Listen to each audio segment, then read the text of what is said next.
안녕하세요. 혹시 요즘 은퇴라는 단어만 들어도 왠지 마음이 복잡해지고 설레기도 하면서 동시에 두렵기도 하신가요? 저 역시 마찬가지였습니다.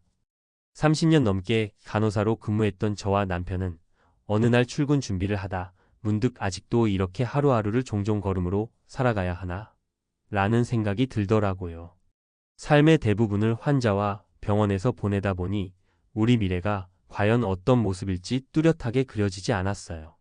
한편으론 더 늦기 전에 우리만의 진짜 자유를 찾아 나서야겠다는 마음이 강하게 들었죠. 결국 저희 부부는 큰 결심을 했습니다. 무작정 사표를 쓴 건 아니었어요.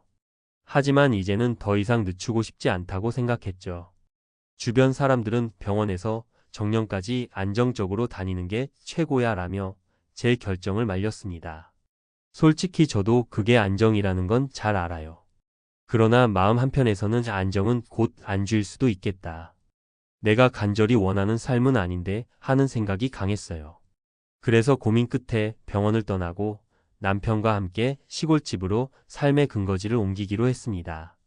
오늘은 저희 부부가 어떤 과정을 거쳐 병원 탈출에 성공했고 시골집에서 어떻게 진짜 자유를 누리고 있는지 이야기해 볼까 합니다. 혹시 저희 이야기가 은퇴를 앞두거나 이미 은퇴 준비에 들어가신 분들께 조금이라도 도움이 되길 바라요. 그리고 막연히 은퇴하면 뭐 먹고 살아?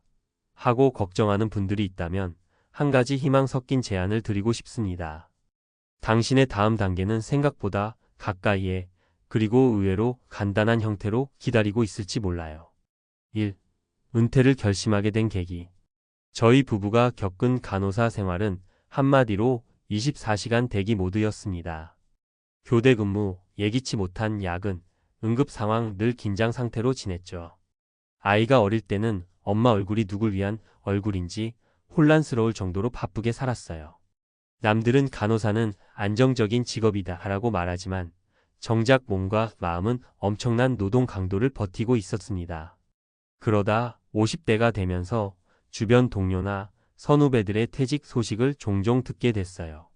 정년까지 몇 년 남았는데도 미리 관두시네? 처음엔 의아했지만 막상 내 몸이 여기저기서 고장 신호를 보내자 이해가 되기 시작했습니다. 병원 근무는 체력이 생명이라는 걸 30년이 지나고 나니 새삼스럽게 깨닫게 된 거죠. 그러던 어느 날 남편도 비슷한 고민을 털어놓았어요. 당신이랑 나 둘 중 하나라도 먼저 쓰러지면 어쩌지? 그리고 우리 이렇게 사는 게 정말 맞나? 묻더군요. 저는 그때 생각했어요. 평생 간호사로 살았으니 여기서 벗어나는 게 너무 늦은 건 아닐까? 하지만 동시에 지금이 아니면 정말 못한다는 마음도 컸습니다. 이 계기로 둘이 함께 재정 상태를 점검해 보기 시작했어요. 그리고 어떤 식으로든 은퇴 이후의 삶을 꾸려나갈 최소한의 기반이 마련되어 있다는 걸 발견했습니다. 퇴직금, 그동안 모아둔 적금, 주택 담보 등 솔직히 풍족하진 않았지만 아껴 쓰고 작은 수입을 만들 수만 있다면 요즘 말로 파이어 조개프 IR이 퍼넨셜 인디펜던스, 리타이 얼리까지는 아니어도 우리만의 속도대로 살 수 있겠다는 결론에 도달했죠. 2. 시골집을 선택한 이유. 서울 인근 또는 대도시에서의 생활비는 의외로 만만치 않습니다. 집값, 식비, 교통비 등등 특히 대도시 생활에 익숙해 있으면 편의를 포기하기가 쉽지 않아요. 하지만 저희가 은퇴 후 찾고자 한 삶은 안정과 편의를 유지하는 삶이라기보다 조금 불편해도 자유를 더 많이 누리는 삶이었습니다. 그래서 처음엔 전원주택을 알아봤어요. 그런데 막상 알아보니 시중에 꽤 괜찮은 매물들도 있었지만 유지비가 예상보다 많이 들더군요. 난방비, 수리비, 관리비 무엇보다 대출을 좀 크게 끼고 들어가야 하니 은퇴 후엔 이자 부담도 쉽게 무시 못합니다. 그래서 조금 더 눈을 낮추고 소박한 시골집을 알아보기 시작했어요. 도시에 있는 집은 어떻게 하지? 고민도 많았는데 우리는 도시에 집을 전세로 주고 월세 수입을 약간이라도 마련해 보기로 했습니다. 대신 우리가 살 시골집은 오래된 농가주택인데 구입비도 저렴하고 약간의 리모델링 비용도 들었지만 그리 부담스러운 수준은 아니었습니다. 시골에 오니 확실히 돈이 덜 나가요. 교통은 불편하지만 차를 한 대만 유지해도 충분하고 산책도 동네 둘레길이 예쁘게 나 있어서 헬스장 비용도 줄었습니다. 무엇보다 뭘 하지 않아도 된다는 자유로움이 있죠. 물론 초반엔 익숙하지 않아 불편하기도 했어요. 대형 마트가 멀어서 장볼 때 미리 계획을 잘 세워야 하고 병원도 차로 30분은 가야 하니까요. 그래도 이 정도 불편함이 저희가 원하는 평온과 여유를 보장해 주니 잘 적응하면 큰 문제가 없더라고요. 3. 은퇴 후 실제 생활 패턴과 비용. 은퇴 이전에는 나중에 시간이 많아지면 뭐든 할 수 있겠다 고 생각했지만 막상 은퇴해보니 해야 할 일을 스스로 찾아야 하는 새로운 세계가 열리더군요. 아침에 일찍 일어나지 않아도 되니 좋긴 한데 가끔 너무 늘어지면 게을러지는 제 자신을 발견하기도 합니다. 그래서 규칙적으로 생활하기 위해 매일 일정표를 짜봤어요.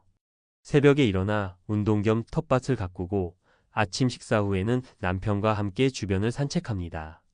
그러고 나서 집안일을 하고 오후에는 가끔 마을회관에서 봉사활동을 돕거나 조용히 독서를 즐깁니다. 저녁에는 마을 주민들과 가볍게 막걸리 한 잔 기울이는 재미도 쏠쏠합니다.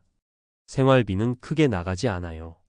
시골집에 들어가면서 전기세와 수도세, 난방비를 절약하려고 태양광 패널까지는 아니어도 단열 공사와 보일러 교체를 미리 해놨거든요. 도시에서 전세로 내준 집에서 나오는 수입, 그리고 저와 남편이 각각 은퇴 후에 받는 소득간호 교육 자문, 그리고 남편은 온라인 강의 등으로 한 달 생활비는 무리 없이 충당이 됩니다. 가장 놀라운 건 적은 돈에도 행복을 충분히 누릴 수 있다는 사실이었어요.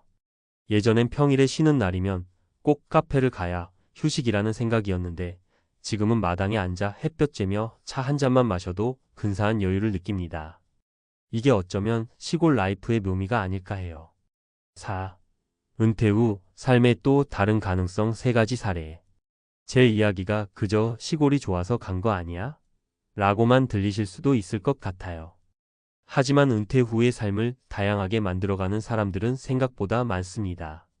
제가 직접 친분이 있거나 이야기를 들은 분들 중 인상 깊었던 사례 3가지를 소개해 드릴게요.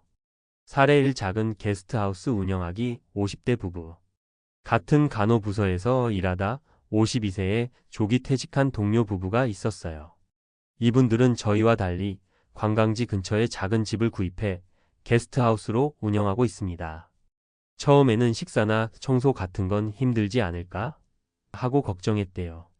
그런데 막상 해보니 오히려 다양한 사람들과 교류하는 재미가 크고 관리도 어느 정도 시스템화되니까 체력적 부담이 생각만큼 크지 않다고 해요. 주말이나 성수기 때는 예약이 꽉 차서 꽤 안정적인 수익이 나오고 비수기에는 여행을 떠나거나 개인 시간을 보내면서도 돈이 들어오는 구조가 만들어진 거죠. 사례 2. 도시에서 살며 취미를 직업으로 만들기 60대 싱글. 또 다른 지인은 은퇴 후에도 도시 아파트에서 그냥 살고 있어요. 본인은 완전히 전원으로 내려갈 필요성을 못 느꼈다고 해요. 대신 오래전부터 취미로 즐기던 뜨개질을 통해 작은 공방을 열고 온라인 판매도 합니다. 시간이 남으니 인터넷에서 판매 채널을 만드는 법을 독학하고 유튜브로 홍보도 하다 보니 안정적으로 월 5만 100만 원 정도의 추가 수익이 생겼대요. 이분 말씀으로는 굳이 전원으로 안 가도 내가 좋아하는 일을 통해 수익을 낼 수 있는 시대라는 거죠. 사례 3. 둘이 아닌 혼자의 삶, 그러나 더 풍요롭게 55세 독신자. 결혼은 안 했지만 55세의 직장에서 퇴직하고 소박한 1인 살림을 차린 분 이야기도 전해드릴게요. 이분은 재택근무가 가능한 프리랜서 통번 역사로 일하면서 평소에는 한적한 교외 지역의 월세 집에서 지냅니다. 주중에는 조용히 일하고 주말엔 취미 활동을 즐기거나 온라인 스터디 모임에 참여한다네요. 적은 돈으로도 충분히 행복하고 혼자 살기에 집 크기도 많이 필요 없다라며 현재 지출은 정말 미니멀하지만 만족감은 크다고 해요. 이렇게 사람마다 은퇴 이후의 삶을 풀어가는 방식이 다 다릅니다. 중요한 건 은퇴 후 내가 어떤 가치를 중요하게 여기며 살고 싶은가를 먼저 생각해 보는 거예요. 그 다음에 구체적인 재정 계획과 실행 전략이 이어져야 하죠. 5. 정서적인 변화와 조언. 은퇴 초기에 가장 어려운 부분은 직장이 주는 안정감을 내려놓는 일이었습니다. 매월 꼬박꼬박 들어오는 월급이 없어진다는 두려움이 꽤 크더라고요. 그러나 그 자리를 조금씩 내가 직접 만들어가는 작은 수익과 덜 쓰는 삶으로 대체하게 되면 생각보다 금방 적응이 됩니다. 정서적으로도 자신이 진짜 좋아하는 일이나 오래 미뤄온 꿈을 조금씩 실천하면 훨씬 풍요로워집니다. 저 같은 경우엔 퇴직 후 간호 지식을 살려 지역 주민에게 기초 건강 상담을 해드리기도 하고 때로는 유튜브에 시골 간호사 브이로그를 올리면서 소소한 광고 수익도 얻어요. 이제는 내가 진짜 하고 싶은 일을 하는데 집중할 수 있어 마음의 평화가 커졌습니다. 주변에서 가장 많이 듣는 질문 중 하나가 나도 은퇴 준비를 해야 하는데 어디서부터 어떻게 시작해야 하죠? 입니다. 사실 100% 정답이 있는 게 아니에요.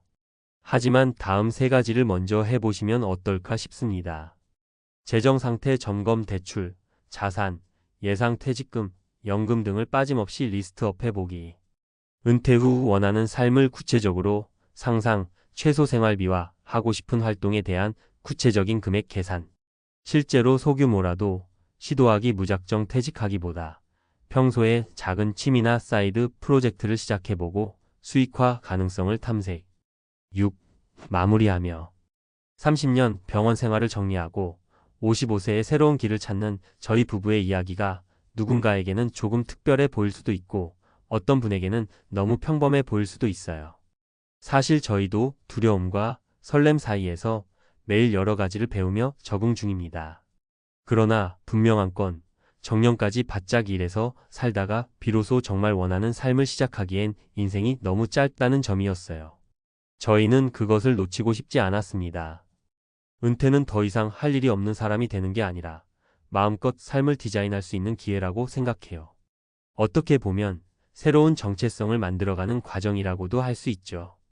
혹시 지금 은퇴를 고민 중이시라면 그리고 어느 길로 가야 할지 막막하다면 작은 행동부터 해보세요. 한 번에 모든 걸 바꿔야 하는 건 절대 아니니까요. 무엇보다 중요한 건 내가 어떤 모습으로 살아갈 때 가장 행복한가? 하는 질문을 놓치지 않는 겁니다. 남들이 뭐라고 하든 가족과 친구들의 말이 어떻든 결국 은퇴 후의 삶은 당신 자신의 것입니다. 저희 부부는 시골집에 내려온 선택에 후회가 없어요. 작은 마당에 핀 꽃을 보면서 여유롭게 차 한 잔을 즐기며 아, 이게 우리 인생이었지 하고 느낄 때면 정말이지 고개를 끄덕이게 됩니다. 마지막으로 그럼에도 너무 막연해서 두렵다라고 생각하신다면 저희처럼 비슷한 사례를 찾아보세요. 가까운 곳에 이미 은퇴 후 삶을 잘 꾸리고 있는 분들이 생각보다 많습니다. 그들의 이야기에서 우리도 할 수 있겠다는 용기를 얻고 나만의 플랜을 세워보시면 분명 내 안에 잠자고 있던 가능성이 꿈틀대기 시작할 거예요. 여기까지가 저희 부부의 은퇴 스토리이자 시골에서 찾은 작은 자유의 기록입니다. 지금까지 함께 들어주셔서 정말 감사하고 혹시 더 궁금하신 점이 있다면 언제든 물어봐 주세요. 우리 모두 언젠가 꼭이라는 말을 더 이상 미루지 않고 지금부터라도 찬찬히 준비해서 멋진 은퇴 후의 삶을 만들어 나갈 수 있길 진심으로 응원합니다.